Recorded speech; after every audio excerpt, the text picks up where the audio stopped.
Hai semua, selamat datang di channel Baca Saham. Pada video ini, kita akan membahas satu topik dengan judul 8 saham dividen terbaik tahun 2023.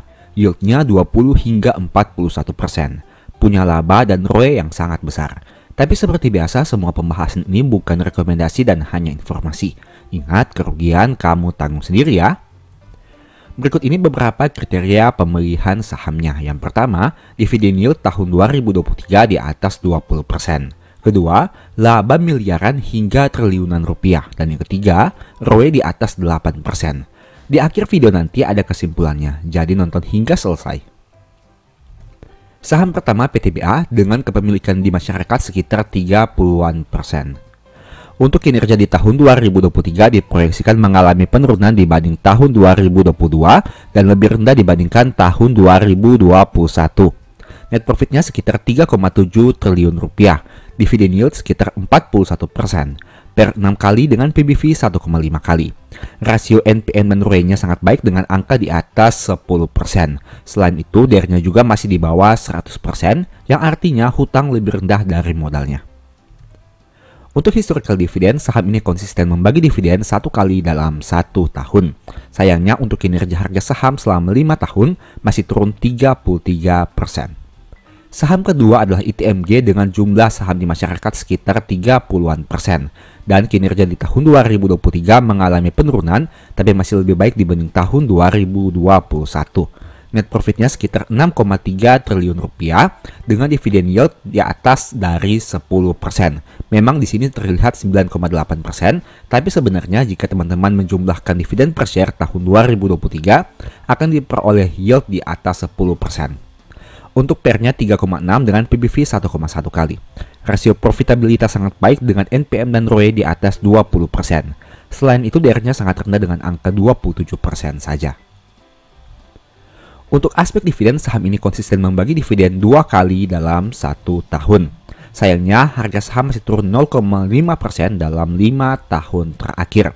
Saham ketiga UNTR dengan kepemilikan di masyarakat sekitar 30-an%. Dan kinerja di tahun 2023 diproyeksikan sedikit mengalami penurunan dibanding tahun 2022.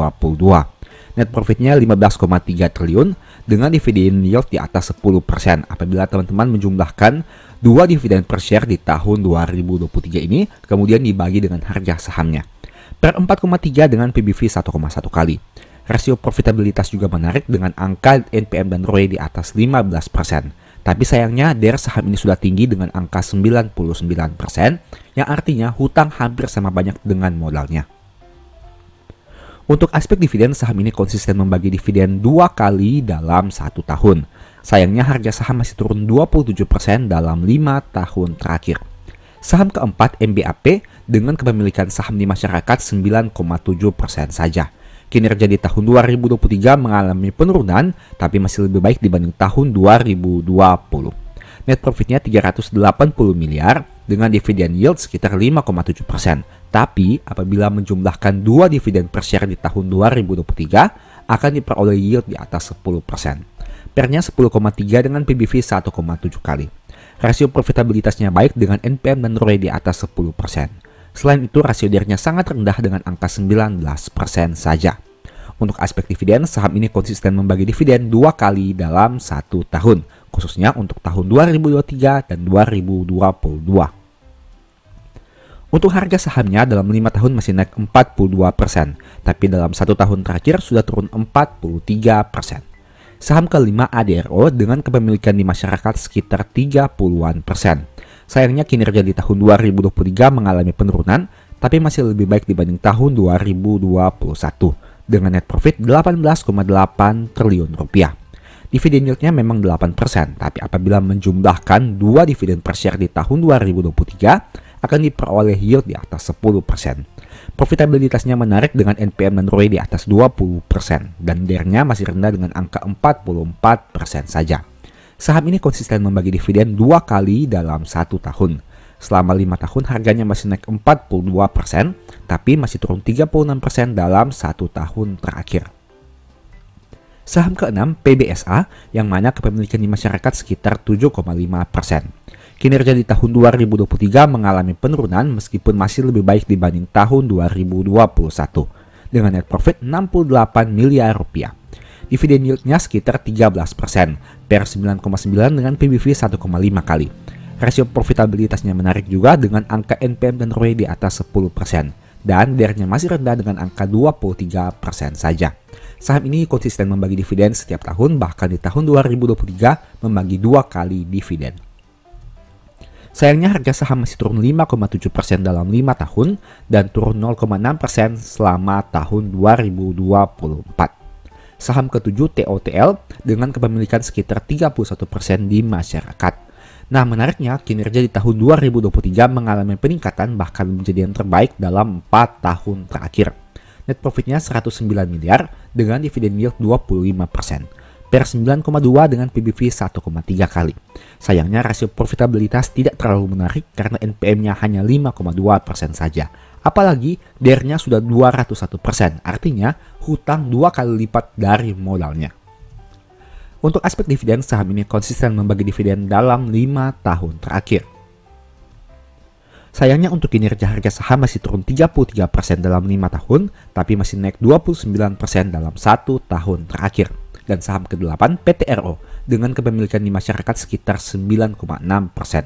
Kinerja di tahun 2023 mengalami penurunan, tapi teman-teman bisa lihat di sini sebagai catatan, kinerja di tahun 2023 juga ini menjadi yang terendah dalam 4 tahun terakhir.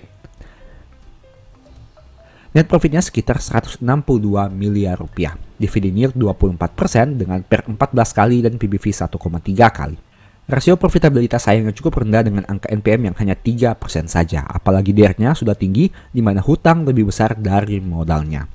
Untuk aspek dividen, saham ini sempat absen di tahun 2022. Dan untuk harga saham masih naik 114% dalam 5 tahun terakhir. Ini merupakan kesimpulannya. Dari 8 saham yang kita bahas tadi, hanya TOTL yang diproyeksikan mengalami peningkatan kinerja di tahun 2023. Laba terbesar ada di saham ADRO dengan jumlah 18,8 triliun rupiah. ROE tertinggi ada di saham ITMG dengan angka 32%. Dan dividen yield tertinggi ada di saham PTBA dengan angka 40%. Untuk aspek gain atau loss, kenaikan terbesar saham ada pada PTRO dengan angka 114%. Tapi sebaliknya, saham dengan penurunan tertinggi ada di PTBA dengan angka 33,5%. Demikianlah pembahasan singkat pada video ini. Selalu ingat bahwa video ini bukan rekomendasi dan hanya edukasi. Segala risiko kerugian ditanggung Anda sendiri. Di video berikutnya ingin dibahas materi apa lagi? Tulis di kolom komentar ya. Sebagai informasi, channel YouTube Baca Saham sekarang ada 2. Yang pertama Baca Saham yang fokus kepada review saham dan Baca Saham dari nol yang fokus kepada edukasi saham. Berikut ini beberapa list ebook Baca Saham. Pertama, Stock for Living. Kedua, Strategi Nabung Saham. Ketiga, The Stock Market. Dan yang keempat, Cara Cepat Analisa Laporan Keuangan. Apabila tertarik, chat saja pada nomor WA yang ada. Sekian video ini, semoga bermanfaat. Thank you.